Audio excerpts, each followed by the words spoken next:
축복합니다. 우리 모두가 우리 천국에 가게 될 거잖아요. 그렇죠? 우리 모두가 천국에 가게 될 텐데 천국에 가서 사용하지 않을 그 단어들이 있습니다. 뭐 이런 거겠죠. 두고 보자. 뭐 너 왜 째려보냐? 뭐 이런 거겠죠. 근데 천국에 가면 항상 사용하는 언어들이 있을 겁니다. 우리 사랑하고 축복합니다. 당신이 있어 행복합니다. 우리 서로를 향해서 다시 한 번 더 천국의 언어로 한번 얘기해 볼까요? 사랑합니다. 축복합니다. 우리 많이 연습하셔야 그 나라 가서 또 쓸 수 있습니다. 제가 저번 한 주간에 이 아이들이 걸리는 수도에 걸렸었습니다. 수도.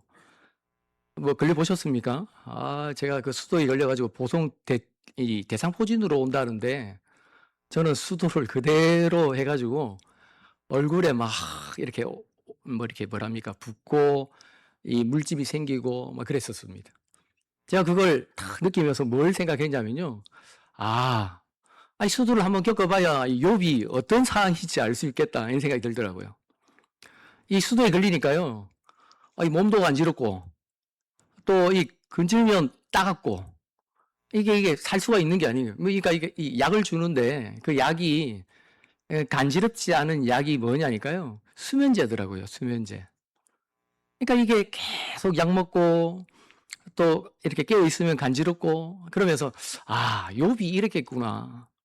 그래서 욥이 얼마나 초라한 모습으로 이렇게 서 있었을까 뭐 이런 생각들이 막 들더라고요. 그러면서 제가 하나 또 감사했던 그 제목 중에 하나가 뭐냐니까요. 그래도 욥은 아내가 저주하고 떠났는데 저는 저주하고 안 떠나더라고요. 다행히 어쨌든 욥의 심정을 한번 저번 주에 느끼게 되었습니다. 우리 김용규 씨라고 하는 이 철학자가 있는데 백만장자의 마지막 질문이라고 하는 책을 이렇게 지었습니다. 이 책에 보면요. 이 삼성그룹 회장이었던 이 이병철 회장이 자기의 생전에 질문을 이렇게 한 겁니다. 24가지 정도로 이제 질문을 해서 이 박희봉 신부님이라고 하는 그분에게 질문을 던지는 겁니다. 그 질문 중에는 이런 질문들이 있죠. 주의 존재를 어떻게 증명할 수 있나? 또 신은 왜 악인을 만들었는가? 뭐 이런 질문들을 던지는 겁니다. 그런데 이 살아생전에 이 박희봉 이 신부님이 그 질문에 대해서 이제 답을 하지 못하고 이 김용규 씨라고 하는 이 철학자가 이 철학으로 이 질문에 대한 답을 이렇게 써 놓은 겁니다. 그 중에 하나가 뭐냐니까요. 종교란 무엇인가 하는 그런 질문이었습니다. 이 책에서 철학적으로 그 질문에 대한 답을 하는데요. 한번 잘 들어보십시오.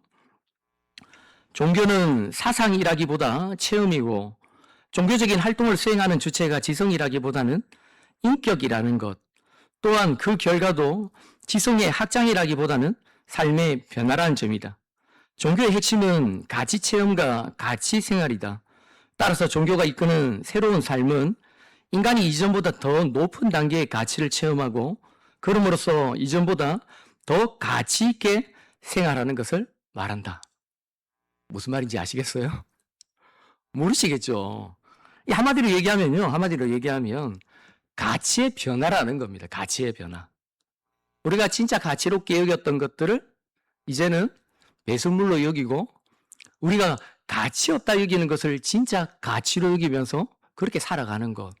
그게 믿음이라 이렇게 얘기하는 겁니다. 그래서 믿음에서는 기독교에서 말하는 그 믿음과 철학에서 말하는 그 믿음이 동일하더라고요. 가치의 변화. 그렇게 얘기하더라고요. 이 빌립보서에 보면 사도 바울이 이 다메섹 도상에서 그 예수님을 인격적으로 만나고 나서 자신의 삶의 변화를 일으키고 나서 이렇게 고백하죠. 무엇이든지 내게 유익한 것을 내가 그리스도를 위하여 다 해로 여길 뿐더러 그렇게 얘기를 합니다. 이전에는 육체를 신뢰하고 육체를 자랑하며 살았다고 한다면 예수 그리스도를 만나고 난 이후부터는요. 모든 것을 배설물로 여기고 그리스도를 위해서 살아가게 되었다라는 거예요. 내가 좋아하는 것, 내가 기뻐하는 것을 위해 살지 아니하고 주님 기뻐하시는 것이 무엇인지, 주님이 진짜 사랑하고 주님이 원하시는 것이 무엇인지를 바라보면서 살게 되어지는 것. 그게 믿음 생활이라는 거예요. 사랑하는 여러분, 오늘 이 믿음으로 말미암아 우리 모두가 변화되기를 바랍니다. 우리의 진짜 가치가 새롭게 되기를 바랍니다. 제가 이 부천에서 사역을 할 때 이 로비에 보면 이 현수막 하나가 이렇게 탁 달려 있습니다. 그 현수막에 뭐라고 되어 있냐면요, 이런 사람 주위에서 보십시오, 그렇게 되어 있습니다. 그 첫 번째가 뭐냐니까, 예배 시간에 주보 보는 사람 주위에서 보십시오, 뭐 그렇게 되어 있습니다. 그리고 예배 시간에 잡담하는 사람 주위에서 보십시오, 그렇게 얘기를 합니다. 그리고 쭉 나오는데요, 맨 마지막에 뭐라고 나오냐면 주무시는 사람들 주위에서 보십시오, 그렇게 나오더라고요. 그러면서 맨 마지막에 이렇게 나옵니다. 이런 사람 신천지일 수 있습니다, 그렇게 얘기하더라고요. 사랑하는 여러분, 이 오후 예배가 되면 졸릴 수 있습니다. 우리 한번 어깨도 한번 펴보시고, 자, 머리도 한번 흔들어 보시고, 예. 밥 먹고 나면 다 주무시기 마련입니다. 예, 우리 잠을 깨기 위해서 한번 어깨도 한번 펴보시고, 또 가까이 있는 분들 또 어깨도 한번 주물러 보시고, 그렇게 잠을 한번 깨볼까요? 오늘 본문에 보시면 우리가 어떤 사람인가 하는 것을 말해주고 있는데요, 이 4절 5절을 한번 보시면요, 여호와 나의 하나님이 이르시되 너는 잡혀 죽을 양떼를 먹이라. 사들인 자들은 그들을 잡아도 죄가 없다 하고 판자들은 말하기를 내가 부유하게 되었은즉 여호와께 찬송하리라 하고 그들의 목자들은 그들을 불쌍히 여기지 아니하는도다. 이스라엘 백성들을 향해서 뭐라고 얘기해요? 이 보니까 너는 잡혀 죽을 양떼다, 그렇게 얘기를 합니다. 잡혀 죽을 양떼라는 겁니다. 이 잡혀 죽을 양떼, 요걸 원어 그대로 그냥 직역하면요, 도살장에 끌려가는 양떼, 이렇게 얘기할 수 있습니다. 이 양들을 사들인 목자들이 이 양들을 도살하는 겁니다. 도살하는 겁니다. 자신들이 사서 키운 그 양들을 도살하면서도 나는 죄가 없다, 그렇게 얘기를 하는 겁니다. 다르게 말하면요, 양들을 도살하고 있는데도 불구하고 뭐 죄책감이나 아쉬워한다거나 아파한다거나 뭐 그런 마음을 하나도 느끼지 못하더라는 겁니다. 거기다가 이 양들을 팔고 난 후에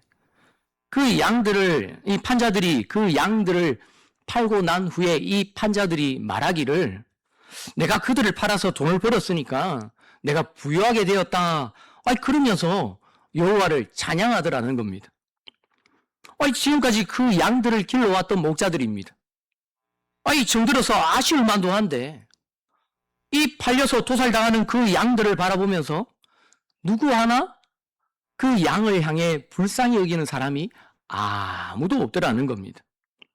도리어 팔아서 돈을 벌었으니까 그것으로 인하여 하나님을 찬양한다, 그러면서 노래하고 있는 겁니다. 여러분, 이 양들은요, 누구도 불쌍히 여기지 않는 그런 양들입니다. 어지간한 사람이라고 한다면 지금까지 길러왔으니까 죽는 거 보면서 눈물도 흘리고 불쌍히 여기고 또 마음 아플 만도 한데 그 양을 보면서도 누구 하나 마음 아파하는 사람이 없더라는 겁니다. 오히려 죽는 걸 너무 당연하게 받아들이고요, 하나님이 나를 부유하게 하셨다 그러면서 찬양하고 노래하는 거죠. 사랑하는 여러분, 이 양들이 누구겠어요? 바로 저와 여러분들입니다. 이 지난날 우리의 모습이 바로 이런 양들이었다라는 겁니다. 이 세상을 살아가는 인생의 본질은요, 도살당해 죽어 마땅한 양들입니다. 우리가 도살당할 때 누구 하나 섭섭해하거나 눈물을 흘리거나 아쉬워하고 불쌍해하는 사람 아무도 없었다라는 겁니다. 우리는 어머니 모태로부터 태어나면서 이 죄를 가지고 태어났기 때문에 끝없이 죄를 짓고 끝없이 죄 가운데 살아가는 그런 사람들입니다. 이런 인생들에게 하나님이 누구를 보내주시는지 한번 잘 보세요. 참 목자 되신 예수 그리스도를 우리 가운데 보내주셨다라는 거예요. 그리고 이 도살당할 양들을 끝까지 포기하지 않으시고 먹이라, 그렇게 말씀하세요. 이 참 목자가 오셔서 이 양들을 먹이는 구체적인 그 일들이 오늘 본문에 쭉 열거되어 있는데 우리 7절을 한번 읽어볼까요? 7절입니다. 자, 시작.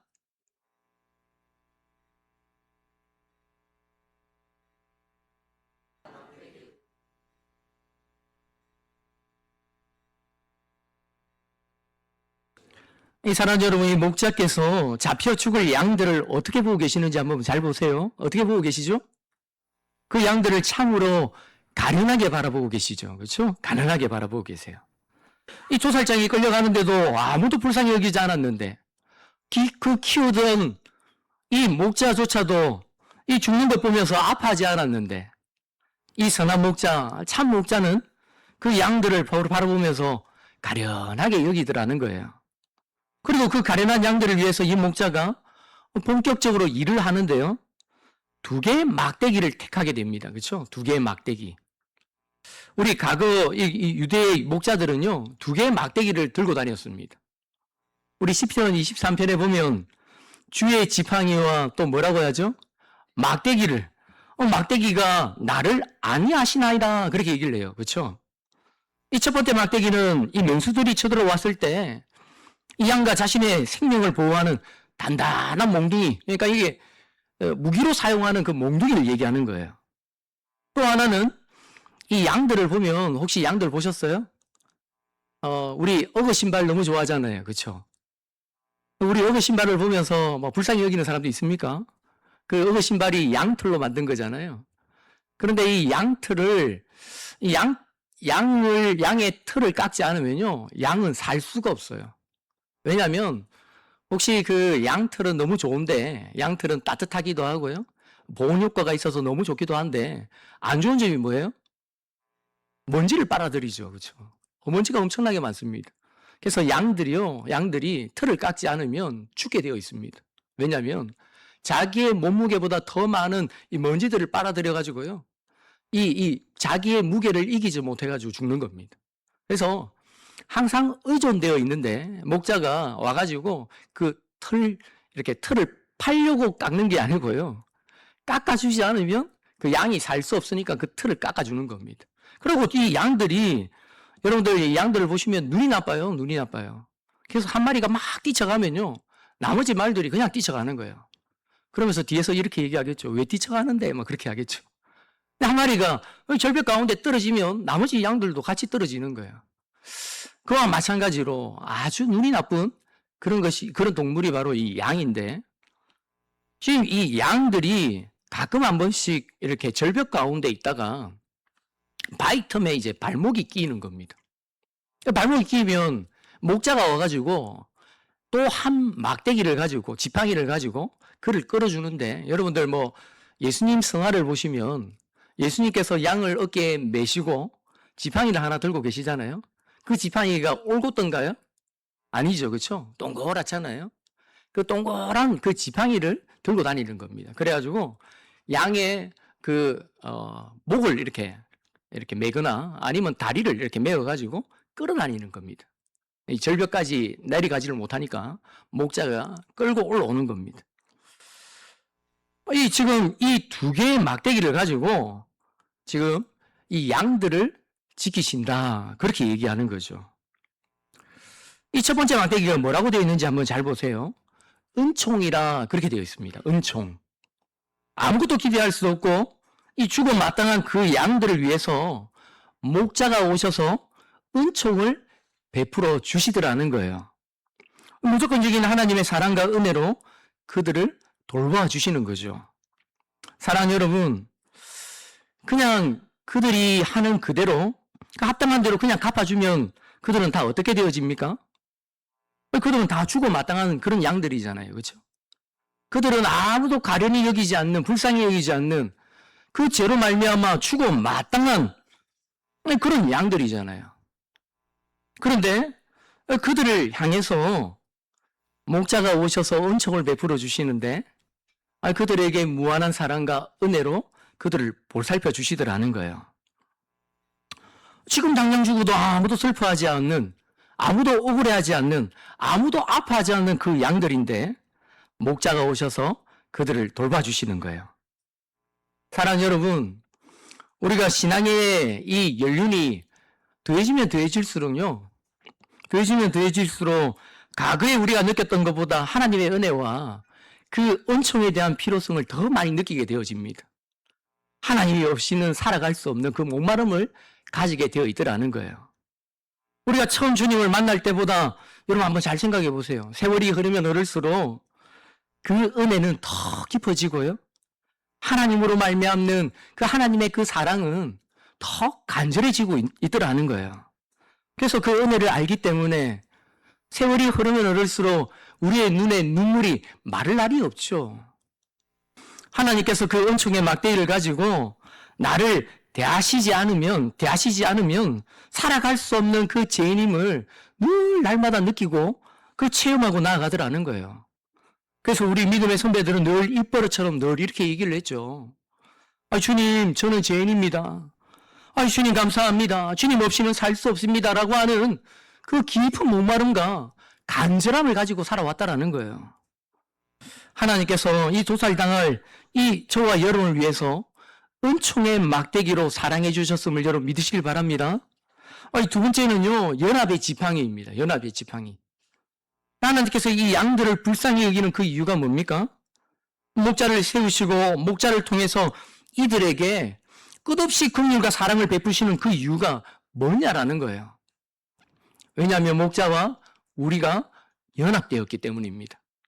하나님과 우리 사이에 이 죄로 말미암아 끊어진 그 관계를 이 참 목자가 오셔서 연결시켜 주시더라는 거예요. 영어로 유니온이라 이렇게 얘기하는데요. 이 목자의 섬김을 통해서 이 하나님과의 우리의 관계를, 끊어졌던 우리의 관계를 연결시켜 주시는 거예요. 하나님과 우리가 연결된과 동시에 이웃과도 연결되어지는 거죠. 이 은총으로 양들을 구해서 그냥 하나하나 두시는 것이 아니라 저와 여러분을 한 공동체로 불러주시는데요. 그 한 공동체로 연합되게 하셔서 우리를 한 몸 되게 하시더라는 거예요. 이게 우리 에베소서에 나오는 가장 중요한 메시지 중에 하나잖아요. 하나님께서 하늘에 있는 것이나 땅에 있는 모든 것을 묶어서 하나 되게 하셨다. 그렇게 얘기하시거든요. 이 목자가 이 은총을 받은 이 백성들을 묶어가지고 하나님의 이름으로 일컬어지는 새로운 공동체를 만들어 주셨는데 그 공동체가 뭘까요? 교회죠, 교회. 하나님께서 우리를 연합되게 하셔서 교회되게 하셨다라는 거예요. 목자이신 예수님께서 저와 여러분들에게 말할 수 없는 은혜와 은총을 베풀어 주셔서 하나님과 연합되게 하시고 또 그 은총과 은혜를 입은 자들이 연합되고 한 몸 되게 하심으로 이 주의 몸된 교회를 세워가게 하셨다라는 거예요. 그래서 우리는 우리를 향해서 뭐라고 얘기합니까? 지체다. 그렇게 얘기를 합니다. 지체.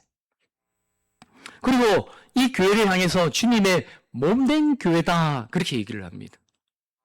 여러분, 제가 이 교회 생활을 하면서 가장 천벌을 받는 사람이 누굴까 한번 생각을 해봤거든요. 어떤 사람이 천벌을 받을까요? 주의 몸된 교회를 쪼개는 사람이 천벌을 받습니다. 이 교회는 주의 몸이잖아요. 이 주의 몸을 쪼개는 사람은 천벌을 받게 되어집니다.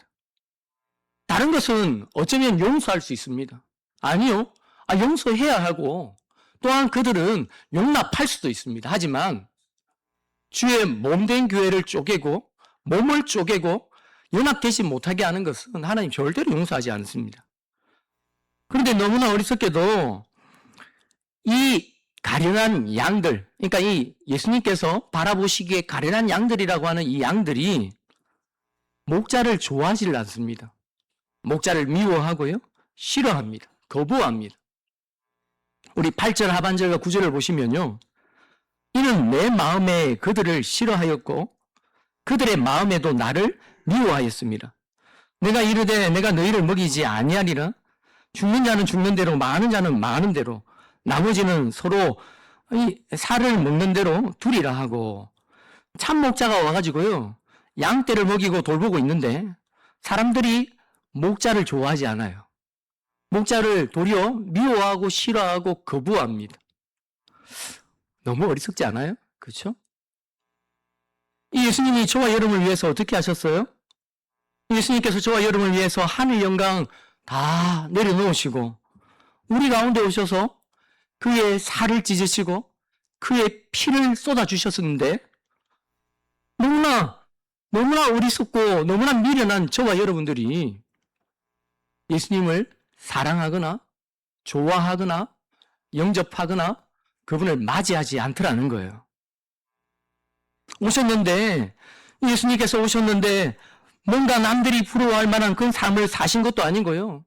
머리 둘 것이 없이 나사렛에 무슨 선한 것이 나겠느냐, 이런 삶을 사셨는데 저와 여러분들은 그 예수님을 좋아하지 않더라는 거예요. 사람들이 하나님이 보내신 참 목자이신 예수님을 미워하고 싫어하더라는 거예요. 우리를 위해 이 땅에 오신 예수님을 미워하고 싫어하는 그 모습을 보자 이 참 목자가 결심을 합니다. 참 목자가 결심을 합니다. 이제 죽는 자들은 죽는 대로 내버려 두겠다, 그렇게 말씀하십니다. 망하는 자는 어떻게 한다고요? 망하는 대로 그냥 내버려 두겠다, 그렇게 얘기를 합니다. 이 성경에서 가장 무서운 것은요, 하나님이 매를 드시는 게 아닙니다. 여러분들을 하나님이 징계하시고 매를 드는 거는요, 자녀이면 징계를 받을 수도 있고 하나님이 매를 맞을 수도 있습니다. 그런데 가장 무서운 것은 그냥 내버려 두시는 겁니다. 내버려 두시는 거. 이걸 전문적인 용어로 하면 유기다, 이렇게 얘기를 합니다. 유기. 우리 유기견 들어보셨죠? 내버리는 거, 주인이 버리는 겁니다. 제가 예전에 이 철이 없을 때 하나님이 제 삶에 고난을 주시고 어려움을 주셔서 제 스스로가 감당할 수 없을 때 늘 하나님 앞에 이렇게 외쳤습니다. 하나님 좀, 이렇게 했습니다. 하나님 좀 내버려 두십시오. 하나님 좀 내버려 두십시오. 그냥 제가 마음대로 살도록 하나님 좀 내버려 두십시오. 늘 그렇게 외쳤습니다. 그런데 그 말이 얼마나 무서운 말인지 모릅니다. 여러분 한번 생각해 보세요. 하나님이 여러분을 그냥 내버려 두시면 어떻게 될 것 같아요? 잘 살 수 있을 것 같습니까? 이곳이 장례식장이 되어질 겁니다. 이곳이 정말 끔찍한 지옥과 같은 그런 곳이 되어질 겁니다. 하나님이 간섭하셔서 우리가 이만큼 살아가고 있는 거죠. 사랑하는 여러분, 10절과 11절을 보시면요, 이 선한 목자를 미워하고 싫어하는 이 백성들에게 두 가지 일을 하시는데, 우리 10절에 보시면 이에 은총이라 하는 목대기를 지하여 꺾었으니 이는 모든 백성들과 세운 언약을 폐하려 하심이라, 그렇게 얘기합니다. 은총이라고 하는 막대기를 지하여 잘라버렸다, 그렇게 얘기하죠. 모든 백성과 세운 그 언약을 폐하여 버렸다라는 거예요. 이제 더 이상 나는 너희의 목자가 아니다. 내가 이제 너희와 아무 관계가 없다, 그렇게 말씀하시는 거예요. 그리고 두 번째는 이 목자가 하시는 일이 뭐냐니까요. 14절 한번 읽어볼까요? 14절입니다. 자, 시작.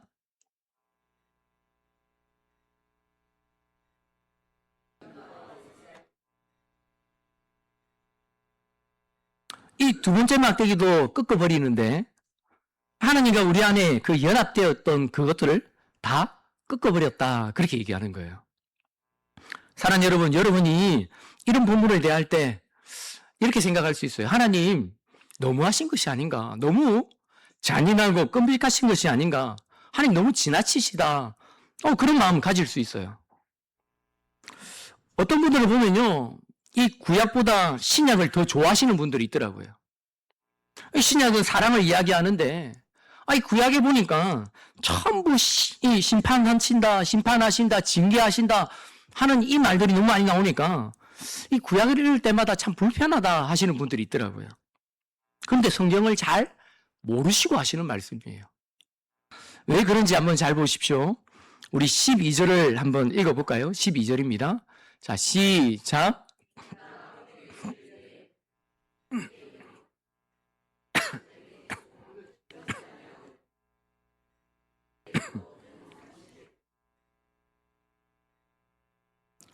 본문에 보시면 이 품삯이라 이렇게 나오는데 이 품삯은 일에 대한 대가, 보수, 이런 뜻인데요. 하나님이 사람들에게 이제 말을 하는 겁니다. 이 양들에게 말씀하시는 거죠. 내가 일한 거, 나의 수고한 대가, 희생의 그 대가 한번 너 먹여봐라. 얼마에 먹일 수 있는지 너 한번 그 대가를 한번 먹여봐라. 그렇게 말씀하시는 거예요. 목자가 하신 그 모든 일에 대해서 너희들이 어떻게 생각하는지 한번 평가해 보라는 거예요. 그러니까 그들이 목자가 한 일에 얼마를 평가하고 있어요? 은 30에 평가하고 있는 거예요. 은 30.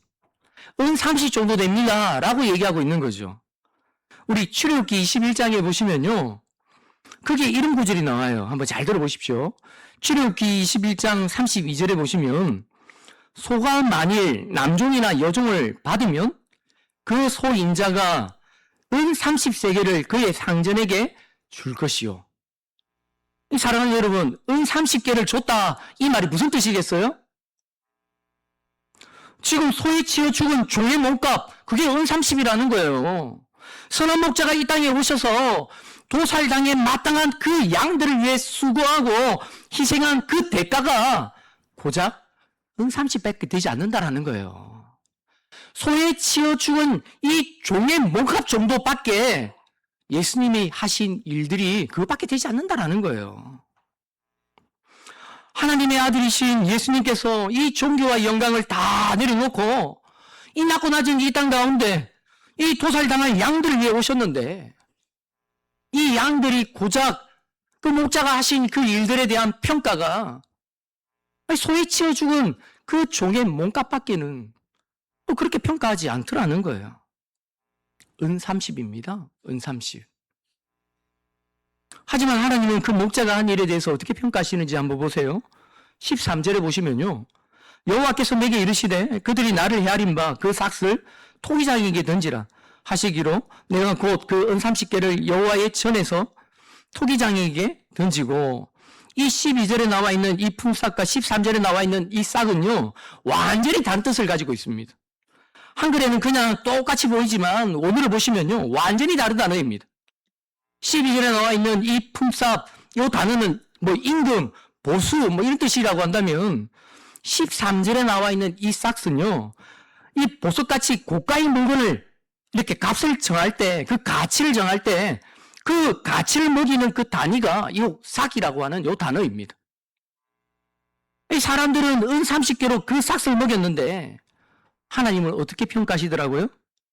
하나님은 예수님이 하신 그 일을 마치 금과 보석으로 평가하시더라는 거예요. 목자가 하신 그 십자가의 사건을 보석같이 존귀하고 가치롭고 보배롭게 여기더라는 거예요.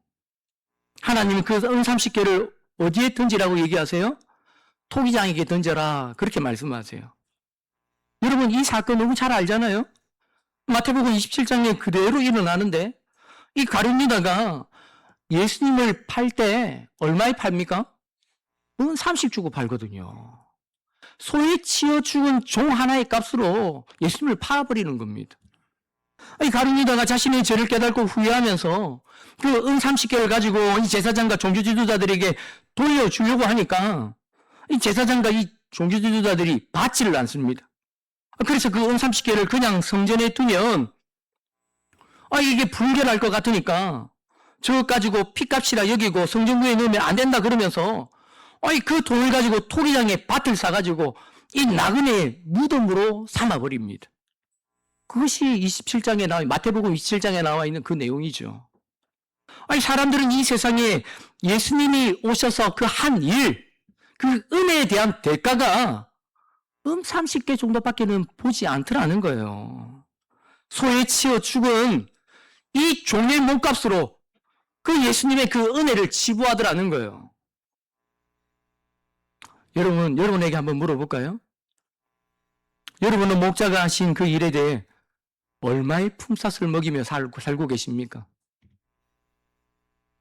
여러분의 전인격과 여러분의 모든 마음을 들여서 주님을 사랑하고 여러분의 자식도 여러분의 생명도 아깝지 않을 만큼 그 주님이 하신 일들에 대해서 여러분들 그렇게 생각하며 그렇게 살고 계십니까? 아니면 은 30개를 던지며 살고 계십니까? 마치 아르바이트생을 쓰는 것처럼 언제든지 필요하면 데려다 쓰지만 언제든지 필요 없을 때 집어 던지는 그런 식으로 주님의 일들을 바라보며 그렇게 살고 있지는 않습니까? 여러분의 삶의 구체적인 자리에서 예수님과 예수님이 하신 일 때문에 여러분의 모든 것을 다 잃어도 괜찮을 만큼 그분을 위해 그렇게 살고 계십니까? 적지 않은 성도들이요. 아니, 주님을 향해서 은산십을 던지고 살고 계십니다. 시간 나면 한번 기도하고요. 시간 나면 성경 한번 읽습니다.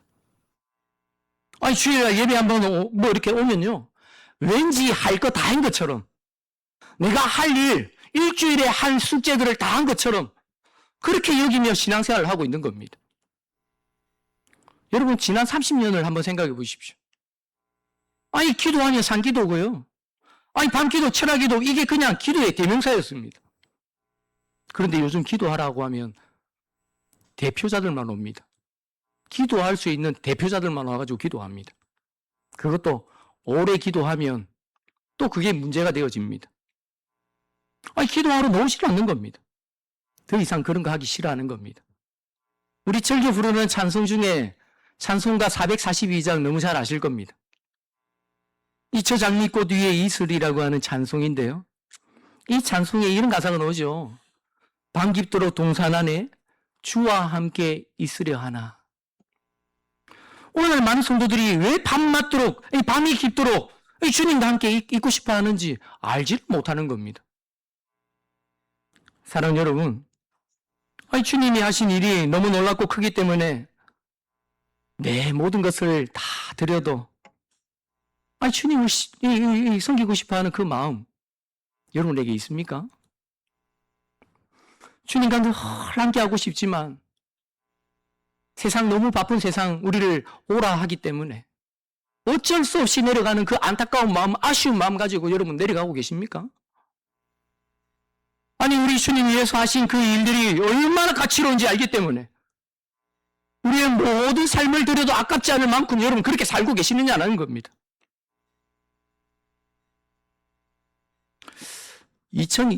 2001년도에 이 서울의 홍제동에 화재가 일어났습니다.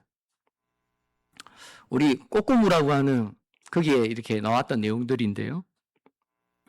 그날 오인 신고를 받고요, 이 출동했던 소방관들이 그 오인 신고인 것을 알고 다시 소방서로 복귀하는 그 중간에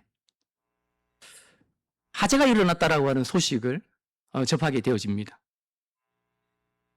다시 본부로 들어오지 못하고 화재가 일어났다니까 그 출발했던 그 소방차가 다시 화재 현장으로 달려가기 시작합니다. 그런데 그날따라 이 불법 주차들이 너무 많아가지고 이 소방차가 접근할 수가 없는 겁니다. 그래서 무거운 장비들을 다 들쳐매고 현장으로 진입하게 됩니다. 소방관이 현장에 도착했을 때 불길이 이 최고로 달하는 그 상태에 이르게 되었는데요. 급하게 화재를 진압하고 있는데 집주인이 와가지고, 집주인 어느 아주머니가 와서 내 아들이 저 집 안에 있으니까 좀 살려주십시오 하고 메어 달리더라는 겁니다. 이 불이 최고조에 있기 때문에 그곳에 들어가면 목숨을 잃을 건 뻔히 알면서도 불구하고 이 가족의 요구에 이기지 못해서 어쩔 수 없이 이 방화복 하나 딱 입고 불길 속에 뛰어들게 되어집니다. 아니, 집안을 아무리 살펴도 아무도 없습니다. 흔적 하나 없습니다. 집안이 아무도 없는 것을 이제 확인하고 돌아서려고 하는데 저 멀리서 집주인 아주머니의 소리가 들려옵니다. 내 아들 살려주십시오. 내 아들이 저기에 있어요 하면서 막 살려달라 외치는 겁니다. 나오려고 하는 그 소방관들이 그 소리를 듣자 다시 안으로 들어갑니다. 그때 그 건물이 무너졌습니다. 구하러 간 이 소방관들 7명이 다 매몰되어 버린 겁니다. 4시간 뒤에 이제 구조 작업 끝에 7명의 소방관을 찾아서 병원으로 수송했지만 6명의 소방관은 이미 생명을 잃어버렸습니다. 그런데 이 불이 꺼지고 난 후에 아무리 수습하는데 집주인의 아들이 보이질 않는 겁니다. 나중에 알고 보니까요, 집주인 그 아들이 그 집에 없었던 겁니다. 밖에서 돌아다니면서 그 집을 바라보면서 불구경하고 있었던 겁니다. 더욱 놀라운 것은요, 이 아들이 집주인하고 싸운 바람에 홧김에 그 집에 불을 내버린 겁니다. 그것 때문에 일어난 화재였습니다. 불지른 그 사람을 구하기 위해 불길에 뛰어든 6명의 소방관이 목숨을 잃어버렸습니다. 그런데 집주인 그 아들은 불구경하면서 그거 지켜봤다라는 겁니다. 여러분, 이런 허망한 죽음이 어디 있습니까? 나중에 이 순직한 소방관 가운데 한 분이 이 생전에 후배 소방관들에게 보내어진 어떤 한 메일이 이제 공개가 되었는데요. 이렇게 얘기를 하더라고요.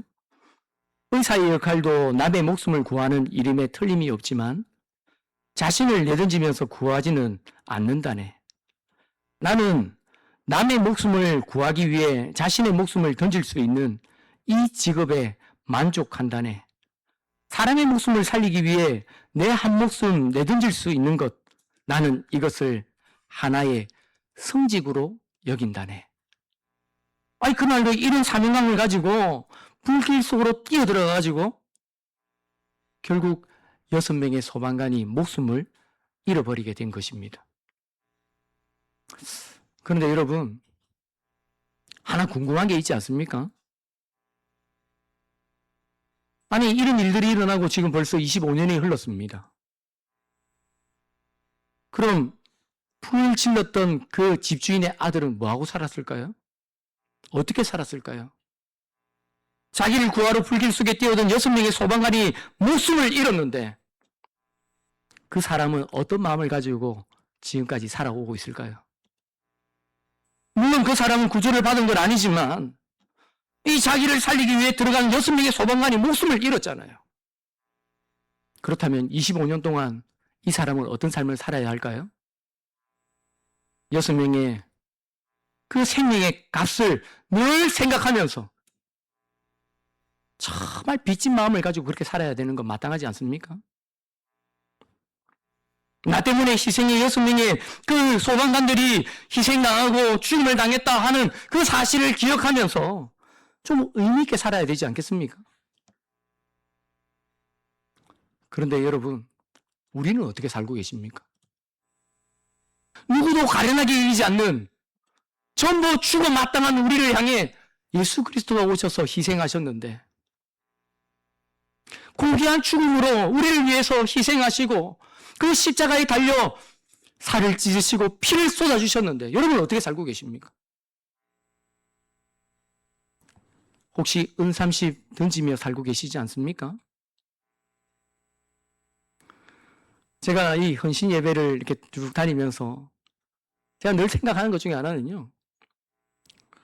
헌신은 마땅한 바다. 왜냐하면 이 대가에 대한 희생에 대한 마땅히 치루어야 하는 빚진 마음을 가지고 희생하는 것은 마땅한 거다라고 생각합니다. 내가 함으로 인해 가지고 뭔가 내가 드러나고 내가 나타나는 것이 아니라 예수 그리스도의 그 희생에 대한 그 대가가 얼마나 크기 때문에 그걸 알기 때문에 주님 앞에 내 생명, 내 모든 것을 드려도 아까워하지 않을 만큼 그렇게 생각하며 주님 앞에 모든 것을 드려 헌신하는 겁니다. 사랑하는 여러분, 여러분은 주님이 하신 그 일들에 얼마를 먹이고 계십니까? 여러분 전부를 주님 앞에 드려도 아까워하실 만큼 그 은혜에 대한 대가를 치르며 그렇게 살고 계십니까? 언젠가 우리가 주님 앞에 서게 될 것입니다. 언젠가 주님 앞에 서게 될 것입니다. 주님 앞에 서게 될 때 여러분 부끄럽지 않도록 정말 부끄럽지 않도록 주님이 우리에게 보여주신 그 희생의 대가가 정말 무가치하지 않도록 정말 살아가시는 정말 그래서 하나님 앞에 정말 칭찬받고 기쁨이 되어지시는 저 일남전도회와 여기에 모여있는 주의 모든 자녀들 다 되시기를 주의 이름으로 축복합니다. 우리 한번